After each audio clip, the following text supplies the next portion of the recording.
nice to meet you. May I ask your name? Yeah, nice to meet you too. My name's Marnie. Marnie, beautiful name. Thank you. Where are you from? I'm from the UK.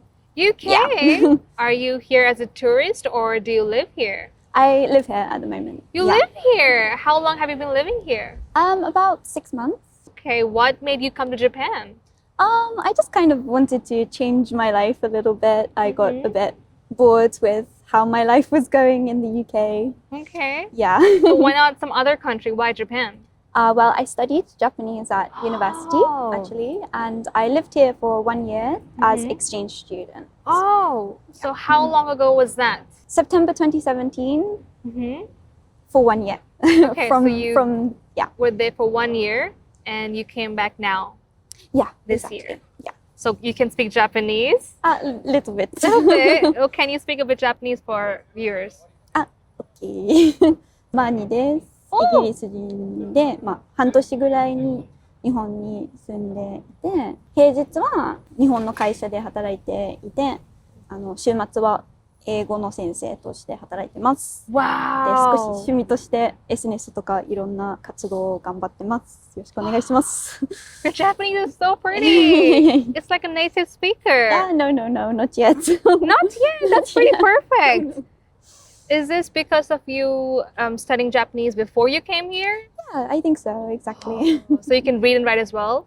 I can read, but writing by hand is maybe my weakest point. Kanji is difficult. Yeah. During university, I could write quite a bit, but since graduating, I have no opportunity to write by hand, so I kind of forgot. Okay. What has been the best thing so far living in Japan? I just feel more relaxed in More Japan. relaxed? Yeah, just in general, I feel more comfortable in Japan than in the UK, maybe. Why would you say that? Why is that? I'm quite, I guess, serious person when it comes to like following rules and things like that. And many people in the UK, they kind of break the social rules or norms, especially recently in London. But in Tokyo, everyone follows the rules mostly. So you like rules, you like structure, you like discipline. Yeah. So in that case, yeah, Japan is the perfect fit for I you. think so. Okay. Have you found anything different than the UK rules and the Japanese rules? Yeah, I mean, actually, there's quite a lot of similarities in the rules. Like, for example, in London, it's the manner that you let people off the train first. You also don't speak on the phone on the train. Those are like common manner rules. But many people these days break those rules. I find that in Japan, they don't really tend to break those rules. Oh. So it's less about the rules and more, I guess, in the UK, those rules are kind of falling apart or people don't follow them as much anymore. Definitely in Japan, I think, especially comparing London and Tokyo. In my hometown, it's very safe. I don't feel scared or danger ever. Yeah, if you go to London, there's lots of crime and like, yeah. Yeah, I would say so. It's very common in the UK for people riding bikes to kind of snatch your phone. Oh, I don't think we have that here. Yeah. Or it's not as common as it would be in the UK. Yeah. So if you travel to the UK, I always recommend keeping hold of your phone like quite tightly. Will do. Yeah. Thank you for the advice.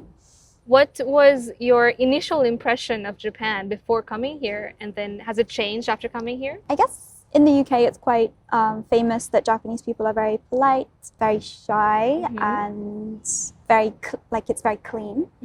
I mean, apart from Japanese people all being shy, like I said earlier, I think maybe like 30% of the population is not that shy. But other than that, then yeah, I think it holds pretty true. People are quite respectful and polite, and they look after the city, which is really nice. Okay, thank you. I think, the UK should maybe learn that it's important to hold true to your like cultural identity. And I think maybe in the modern day, there's more movement of people around the world and many people coming to Japan.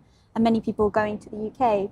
But it's important to hold on to your identity as a country and as a culture. And that's something that Japan does really, really well. Even though there's many foreigners coming here now, Japan still feels like Japan. True. The UK is kind of losing a little bit of that kind of British uniqueness, which is a shame, I think. What did you find very convenient when you first came to Japan? Well, I guess konbini is very convenient. In UK, everything closes like really early, especially on Sundays. All the shops close by 4 By p.m. 4 p.m.? Yeah. How do you do any shopping then? On Sundays, it's a little bit difficult. But during the week, everything is maybe closed by 9 or 10. 9 or 10? Yeah, so we don't have anything kind of like konbini, but So no late night snacks or anything? no. Oh. Or very rare. Maybe in big cities, but in more residential areas, definitely not. So this konbini is much more better here because it's 24/7. Yeah, definitely. It's any time of the day or the night. You can get whatever you want, which is nice. True. And what would you say was something inconvenient for you in Japan? Oh, I guess everything requires a lot of procedures. In the UK, for example, if you move house, you can just register you've moved house online. Super simple. No long drawn out procedures. But yeah, in Japan, you often have to go to like the ward office or something like that and fill out lots of forms and submit the forms and then go back to the waiting area and then get called again. It's a huge process. Yeah, exactly. That was the most inconvenient for you. Yeah, I think so. Okay. What about the people in general? So what do you think is different about Japanese people from people back in UK? I mean, there's lots of tiny little differences, I guess. It's hard to come up with one like big one. I think I was more so surprised by there's lots of similarities between the UK and Japan. Before coming to Japan, I expected it to be very, very different. And so I was kind of reverse surprised by the similarities, like in communication and stuff like that. We don't talk very directly in the UK.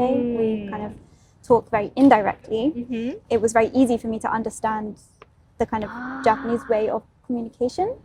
But then on the opposite side, I was actually had more of a bigger culture shock when I traveled to America because I expected, oh, these people, they speak English, they kind of must be similar to UK, but actually there were many big cultural differences that I wasn't expecting. So yeah. Okay. So surprisingly, you're more similar than you thought. Yeah, definitely. Yeah. So do you right now have lots of Japanese friends or do you mostly have foreign friends? I'm quite a like internal person, inside person. So I wouldn't say I have many friends in general in the UK or in Japan. Yeah, one British friend and like 1 or 2 Japanese friends. Yeah. Okay.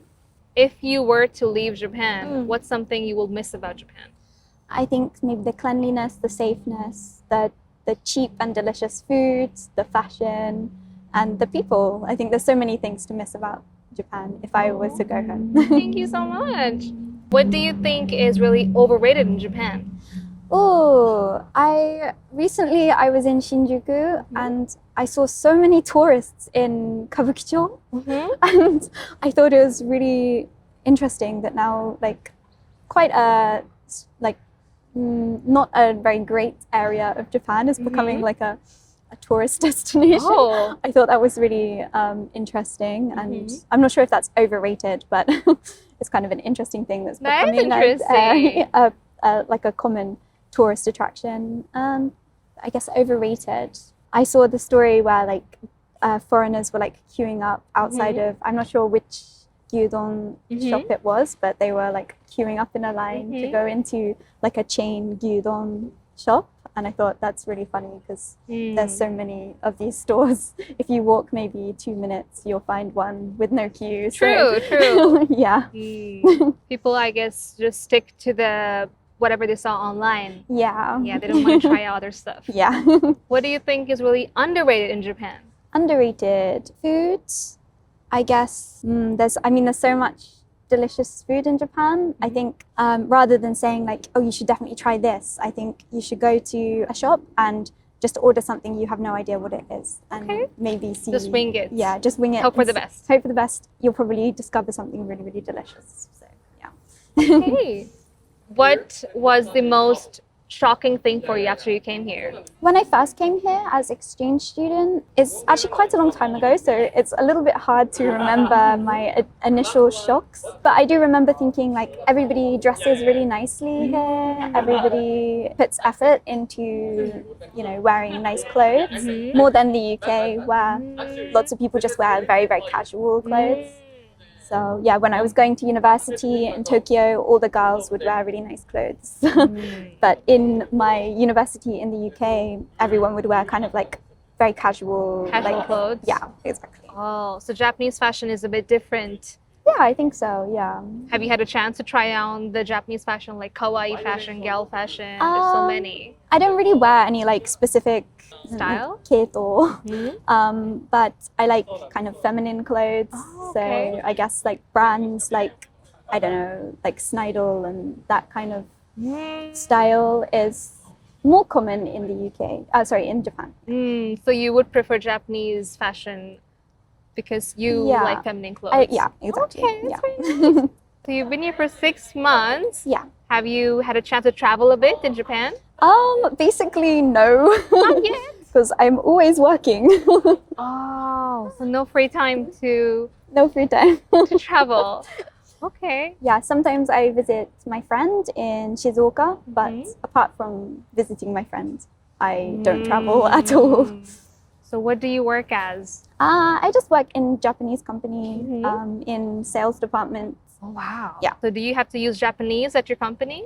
Yeah, mostly inside the company's communication is mostly in Japanese. And then sometimes I'm talking with foreign companies in English. Yeah. Are you the only foreigner in your company? No, actually, there's quite a lot of foreigners on my team, but they all speak Japanese and not native English speakers. Oh, so how does it feel like working in a Japanese company? Is it different than what it would be in the UK?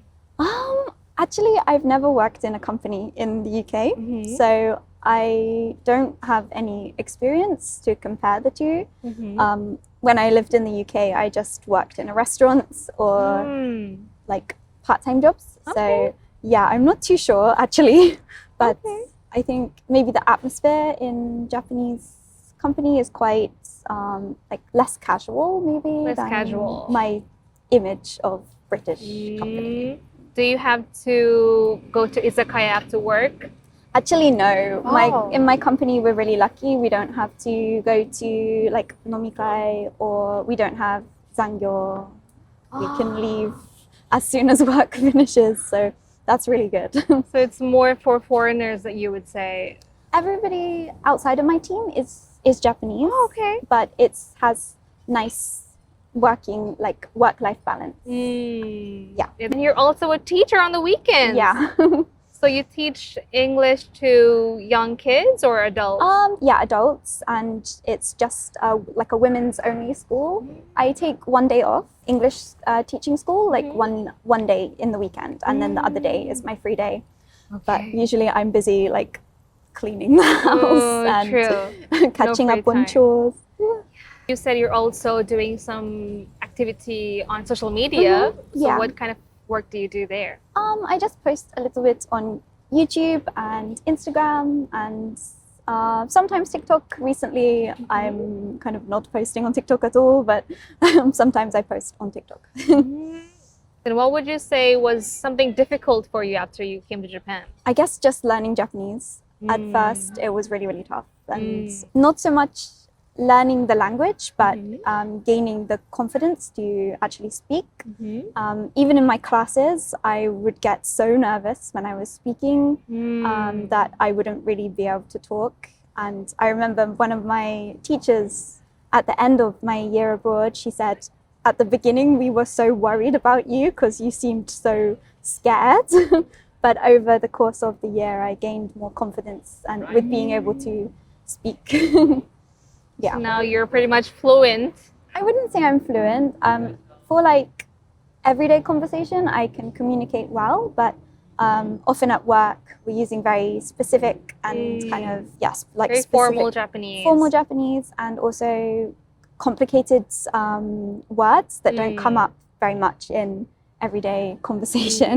So for everyday use, you're okay, but sometimes it's still difficult. Yeah, it's still a challenge, especially at work every day. So when you have to go shopping, do you need to use Google Translate, or you can just read fine? Oh no, yeah, that's fine. Like everyday tasks and things like that, going to the doctors, or yeah, like talking to people in shops and things like that is not a problem anymore. Okay, that's good. What's your favorite Japanese food? I like meat, so I really like shabu shabu and yakiniku, that kind of thing. And I also love Japanese gumi.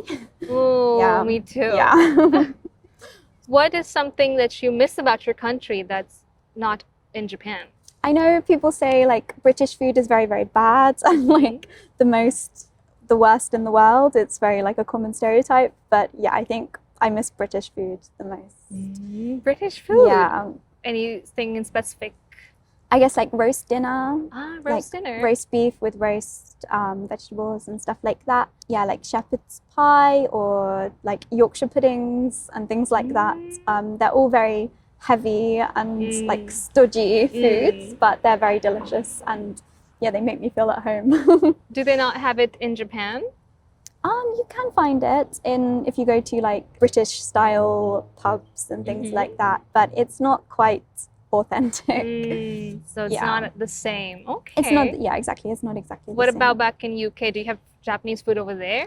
Yeah, we do, but again, it's not very authentic, I would say. It's very expensive, very overpriced. Like for sushi or something, maybe the quality is like konbini sushi, but the price is kind of like a kaiseki price. So it's, yeah, very overpriced. Overpriced. Have you had a chance to try on the Japanese kimono and yukata yet? I think a few years ago I tried on yukata. Oh, how was it? Yeah, it was fun. It was fun. Took some photos. Was it for a temple or like a tea ceremony?